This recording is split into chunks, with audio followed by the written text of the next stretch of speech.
Hello students, welcome to all of you Shiksha 360 JAP classes.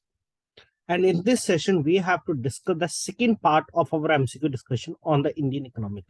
Along with the MCQ discussion in the video session, we will provide you some MCQs also in the group for the practice purpose so that you are able to remember all these things.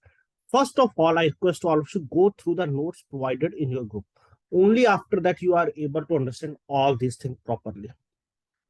So now let's start our today's discussion. That is, we will discuss from the chapter number 1 and chapter number 2. Only two MCQs which we have left in the previous session we will discuss first of all. And after that, all MCQs are related to the chapter number 2. So the next question. So structural changes. Structural changes basically refers to the structural changes basically refers to the option number A, that is the fundamental changes. Option number B, that is the secondary changes. Option number C, that is the primary changes. Option number D, that is the tertiary changes. Clear? Option number D, that is the tertiary changes. Clear? So structural changes basically refers to the correct answer here. That is option number A, that is the fundamental changes. Clear? So option number A will be the correct answer. That is the fundamental changes. Clear? So all these questions basically are directly straightforward question basically from the book. Clear? Totally theoretical topic this is. And directly straightforward question basically you will be finding in examination also. Just go through the notes and these sessions regularly along with the MCQ basically which we will provide you in the group. Clear? Definitely you are able to answer all the question in the examination, and these MCQ series will be very beneficial for you. Now move to the next question. Very easy question. Next question, it is very easy question. Contribution of which sector it is maximum to the Indian economy? Clear? Contribution of which sector?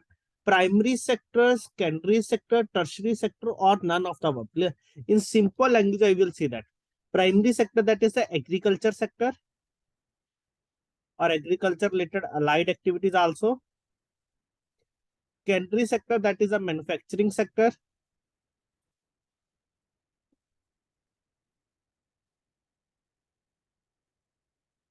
Tertiary sector, that is the service sector. So please tell fast, which sector has the maximum contribution basically to the Indian economy as per your knowledge? Primary sector, secondary sector, tertiary sector, none of the above. The correct answer here, that is the primary sector. Clear? Primary sector. So option number A will be the answer. Clear? Option number A will be the correct answer here. That is the primary sector. Now move to the next question. That is all R belongs from the chapter number 2. So which is not a component of the primary sector? Clear? So we have already know that primary sector basically it is what?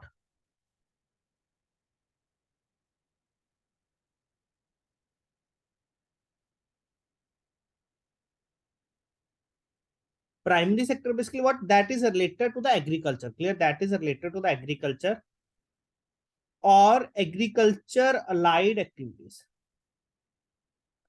That is related to the agriculture activities basically we have to include under the primary sector.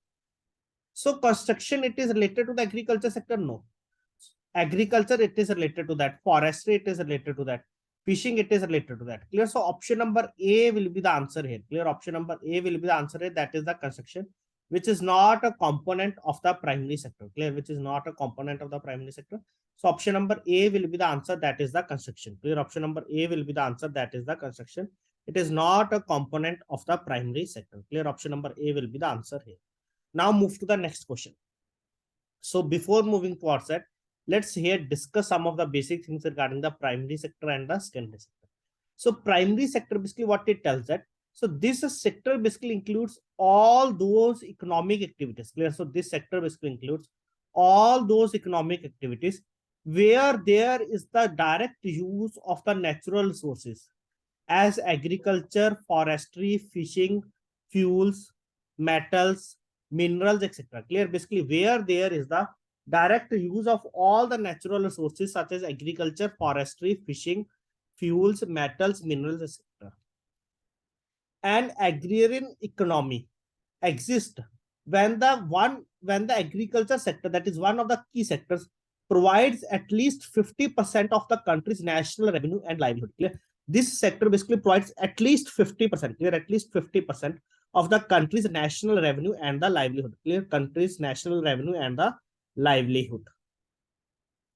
So now let's discuss regarding that further in detail here, some other points.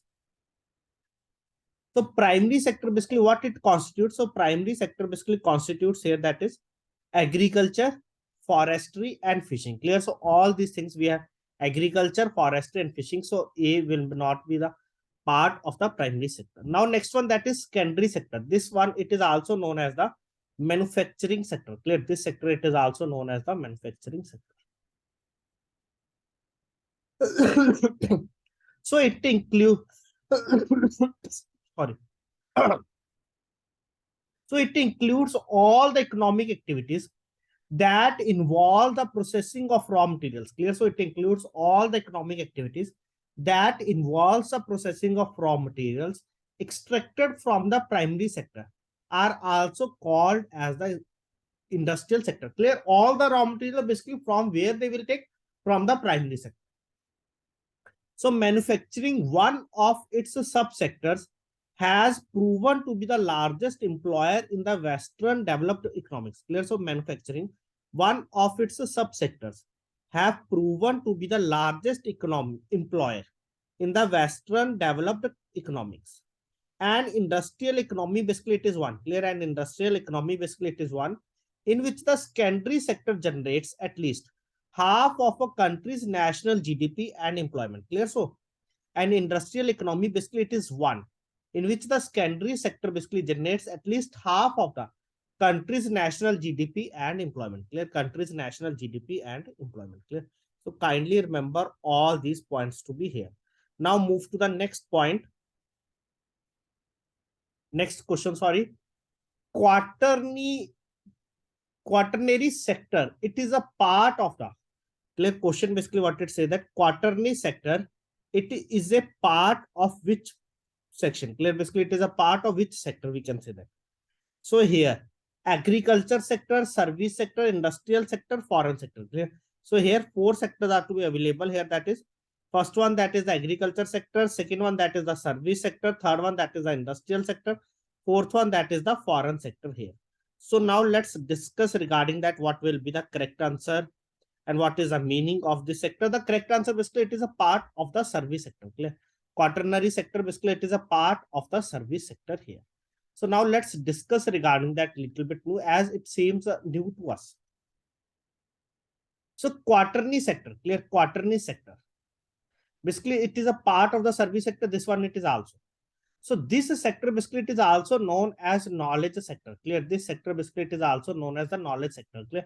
Sometime in the examination they will ask this type of question, basically which sector it is to be known as the knowledge sector. So quaternary sector, it is to be also known as the knowledge sector, clear. So kindly remember this thing.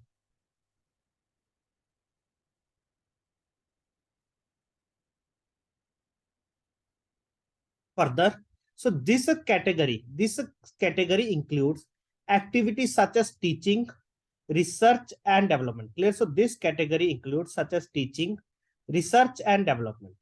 The sector is by far the most important in assessing the strength of an economy human sources, clear. The sector basically it is far the most important in assessing the strength of an economics human resources. The intellectual aspect of the economy, it is represented by the quaternary sector, clear. The intellectual aspect of the economy basically it is represented by the quaternary sector. So this group includes employees in the office buildings, elementary schools and university classrooms, hospitals and physicians, offices, theaters, accountancy and brokerage, business and so on, clear. So all these groups, all the employees of these groups basically included under the quaternary sector, clear. Basically kindly remember that basically this will include activities such as teaching, research and development, clear. Teaching, research and development, clear. So this one will be also one of the question. So what are the activities involved basically under the knowledge sector or the quaternary sector? Teaching, research and development.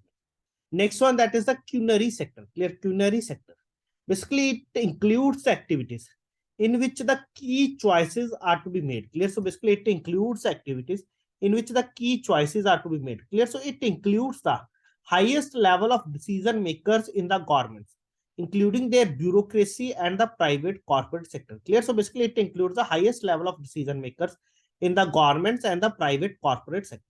So the number of people participating basically in this sector, basically it is quite small, yet they are regarded the brain behind an economics, socio-economic performance. So this group basically includes occupations such as the senior company executives, government officials, research scientists, financial and legal advisors, and all others. Clear? All are to be included under the Quinary sector. Clear? All are to be included basically here under the Quinary sector. Clear? Now next one. We have to move towards the next question to be here.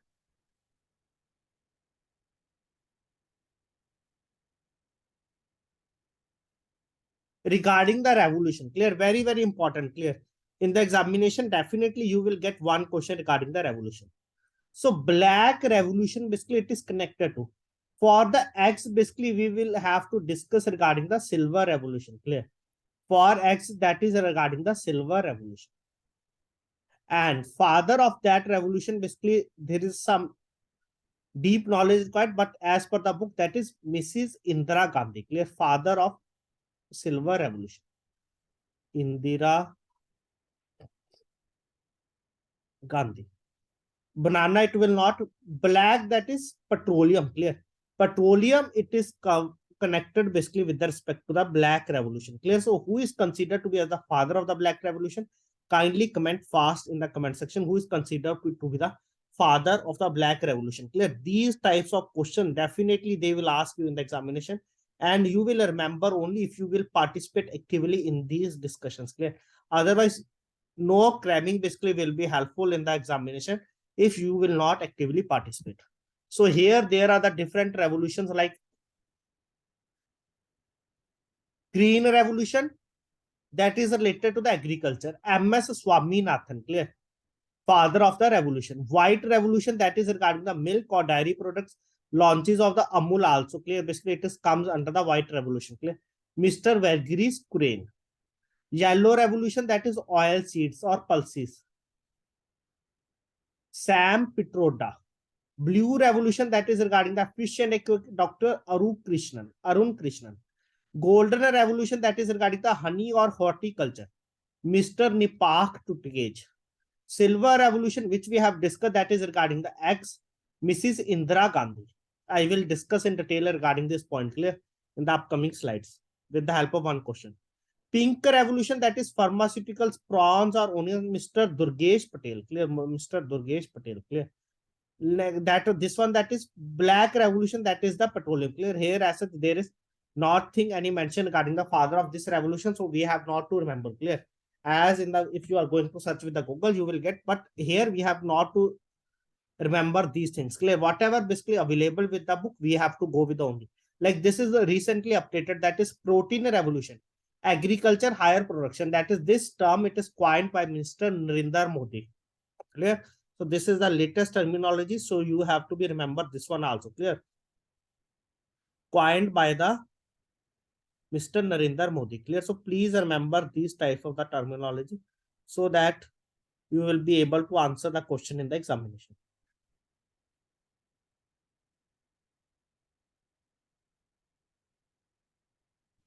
Now move back to the question.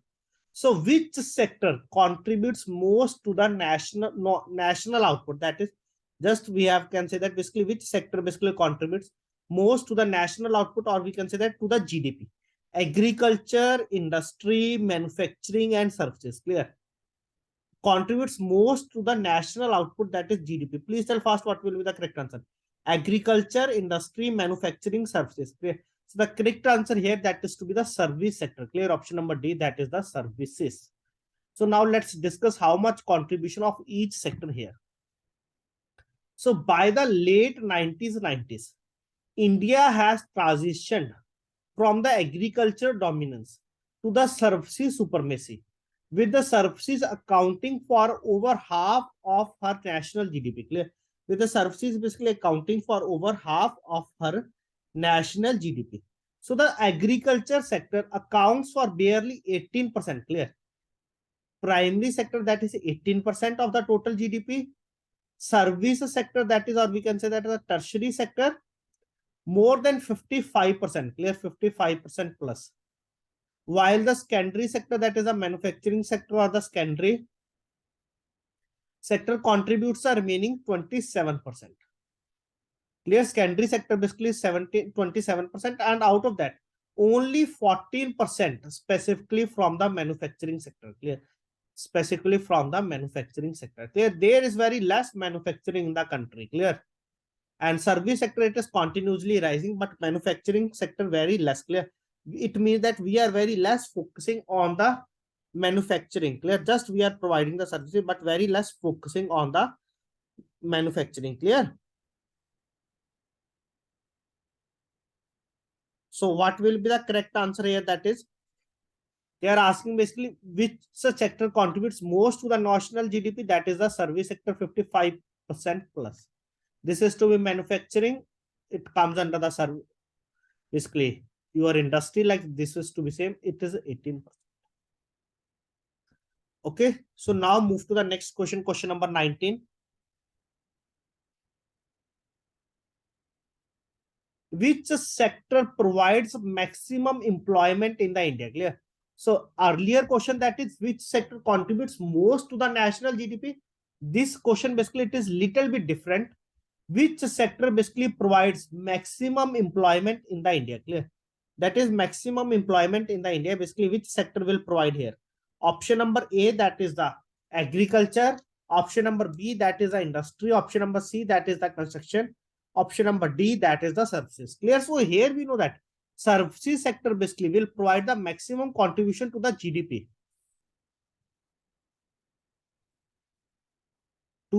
But it will not provide maximum employment. Clear. So maximum employment basically will be provided by the agriculture sector, or we can say that by the primary sector. Clear. So maximum employment basically will be provided by the agriculture sector or by the primary sector. Clear. So kindly remember this thing, that is maximum employment basically that is to be provided by the agriculture sector or by the primary sector. Clear. So this question we have already discussed in the starting. Which sector it is also known as the knowledge sector? Clear. Which sector basically it is also known as the knowledge sector? Option number A, that is the Quinary sector. Option number B, that is the Quaternary sector. Option number C, that is the tertiary sector. Option number D, that is the primary sector. So please comment fast what will be the correct answer. Clear. Which sector basically it is also known as the knowledge sector? Quinary, Quaternary, tertiary, and primary. Clear. So option number B is the correct answer. That is the Quaternary sector. Clear. I will show you where that is. It includes activity that is teaching, research, and development. Clear. I will also write it here. Basically, this why that is teaching, research, and development. All these things to be included in this sector. It is part of the service sector. Okay. This it is also known as the knowledge sector. Clear.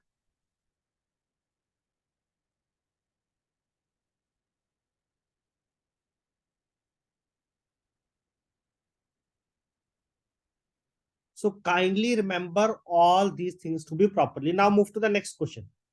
So these question I think I have already discussed in the starting while discussing the revolutions. Clear. So who is regarded as the father of the yellow revolution? Clear. Who is regarded as the father of the yellow revolution? Sam Pitroda. Clear. Sam Pitroda. I think all of you are aware regarding this personality that is known as the Sam Pitroda. This person, it is known as the father of the yellow revolution. Clear. This person basically it is known as the father of the yellow revolution. And what is the yellow revolution? Clear. What is yellow revolution? I will discuss once again with all of you. Basically, what is the yellow revolution? So the yellow revolution basically it is related to the increase in the production of oil seeds. Clear. Increase in the production of the oil seeds. Basically, it was started in the year 1986. Clear. It was related to the increase in the production of the oil seeds. and it was started basically in the year 1986. Clear? That is regarding the yellow revolution, and it is related to the, or who is father of the yellow revolution? Sam Pitroda. It is the he is known as the father of the yellow revolution. Now move to the next point here. Who is regarded as the father of the silver revolution? Clear? Who is regarded as the father of the silver revolution? Please tell fast also here. Who is regarded as the father of the silver revolution here? That is Mrs. Indira Gandhi. Here I will discuss some of the important points with all of you regarding the different types of the revolution. First of all, here we have to be discussed with the question which we have to do, that is regarding the silver revolution. So the silver revolution basically it is related to the immense growth of the egg production. Clear? Silver revolution basically it is related to the egg production. Clear? The silver revolution basically it is related to the immense growth of egg production basically in India by using the advanced methods and technologies to enhance the efficient growth in the poultry farming. Clear? To enhance the efficient growth in the poultry farming. So the silver revolution basically was started in the year 1969 to 1978, and medical sciences and innovation played an important role in this revolution. It took place for a period of 9 years. Clear? It took place for a period of 9 years and made India stand as the third largest egg producer after China and the USA. Clear? And this revolution make India as the third largest egg producer basically after the China and the USA. So the Indian government policies, private companies like Vankies, this we will discuss later in the next slide. Clear? Vankies as well as the scientists and veterinarians played an important role in boosting egg production in India.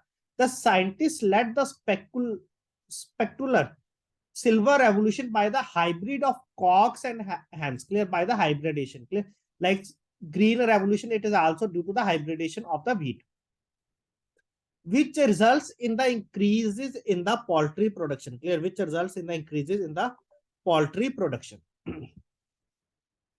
So Mrs. Indira Gandhi imagined and spearheaded the silver insurgency during the 1970s, and in this way she is known as the father of the silver uprising in India. Clear? And in this way basically she is known as the father of the silver uprising in the India. Later on, Banda Vasudev Rao, an Indian plant growth specialist and poultry rancher from Telangana, modernized and supported the poultry cultivation in India. Clear? You will find this name also like sometimes of the father of the silver revolution. This person it is also you will find the name. Clear? But as per the book we will go with this name. Clear? So later Banda Vasudev Rao, basically an Indian plant growth specialist and poultry rancher from Telangana, modernized and supported the poultry cultivation in India. He is otherwise called as the father of poultry cultivation in India. Clear? So that person basically it is known also as the father of poultry cultivation in India. So the government of India basically perceived his work toward the poultry biological system and granted him the Padma Shri in 1990. Clear? So this person also gets the Padma Shri award basically for this research work in 1990. Clear? So this is regarding the brief discussion of the silver revolution. Clear? That is regarding the egg. Now move to the some other revolutions here in this slide. This is the last point which we have to discuss here. That is, so the red revolution, three revolution we will discuss: red, blue, and green. So the revolution basically related to the increased production of meat and tomato. Clear? The revolution basically related to the increased production of the meat and tomato. Basically, it is known to be as the red revolution. And the person behind this revolution basically in India, it is Vishal Tewari. Clear? Red revolution basically that is regarding the increased production of the meat and tomato. Clear? Meat and tomato. So therefore, he is also known as the father of the red revolution. Clear? Father of the red revolution. Just remember that Tewari tomato. Tewari tomato. Both T are to be here. So that is a red revolution. Clear? Red revolution. Now move to the next point regarding the blue revolution. Clear? Regarding the blue revolution. Blue revolution regarding the fish. So on the other hand, the face, when the production of fish increased effectively and aquaculture became an important and highly productive agriculture activity. Clear? And aquaculture basically became an important, highly productive agriculture activity. So the founder of this revolution, basically it is Dr. Arun Krishnan. Clear? Dr. Arun Krishnan, who is also known as the father of the blue revolution in India. This revolution, basically it is also known as the Neel Kranti mission. Blue basically means that Neel. Clear? Blue basically means that Neel. So Neel Kranti mission. Clear? So this revolution basically it is also known as the Neel Kranti mission. Clear? So kindly remember this point also. And it was who is known as the father of this revolution. That person it is to be known as the Dr. Arun Krishnan. Clear? Dr. Arun Krishnan. So last point of our today's discussion, that is the green revolution. So revolution basically associated with the production of food grains or cereals. It is known as the green revolution. Clear? So production revolution basically associated with the production of the food grains or cereals. Basically, it is known as the green revolution. And it was launched by the Norman Borlaug and William Gord, who is known as the father of the green revolution, basically at the international level. Clear? But in the examination, they will ask question as per the India. So in India, the man behind this revolution, it is M.S. Swaminathan. Clear? In India, the man behind basically the green revolution. Clear? The man behind the green revolution, that person, it is known as the M.S. Swaminathan. That they started this revolution basically in the 1967 and it lasted till 1978. Clear? And that revolution basically lasted till 1978. Clear? That revolution basically lasted till 1978. Clear? So kindly remember regarding all these three revolutions: red revolution, blue revolution, and the green revolution. Clear? Hope all the important points which we have discussed, it is clear to all of you. So now I will discuss one more question, that is the last question. So fintech and information technology sector of the Indian economy basically form part of the which sector? Clear? Fintech and information technology sectors of the Indian economy. Clear? Fintech and information technology sectors of the Indian economy basically form part of which of the sector? Option number A, that is the Quinary sector. Option number B, that is the sunrise sector. Option number C, that is the tertiary sector. Option number D, that is the primary sector. Clear? So all these sectors, like that is financial technology, fintech or the information technology, these sectors are to be growing continuously. Clear? Are to be growing continuously. That is from the past few years. In the upcoming year, they will grow more. So that will comes under the sunrise sector. Clear? So that will comes under the sunrise sector. Clear? So option number B will be the answer here. So let's discuss regarding that in the next session in detail. Clear? I have basically covered up to this much portion. Clear? Only 5 to 6 questions we will discuss more. That will cover all the important points regarding this chapter number 2. Clear? So hope whatever we have discussed up to this much point, all points are to be clear to all of you. And I request to all of you kindly go through this video at least 2 times. Before going through this video, at least go through the notes which will be provided to you in the group for this specific chapter. Clear? So thanks to all of you for joining this session. Hope all the important points what we have discussed today, it is clear to all of you.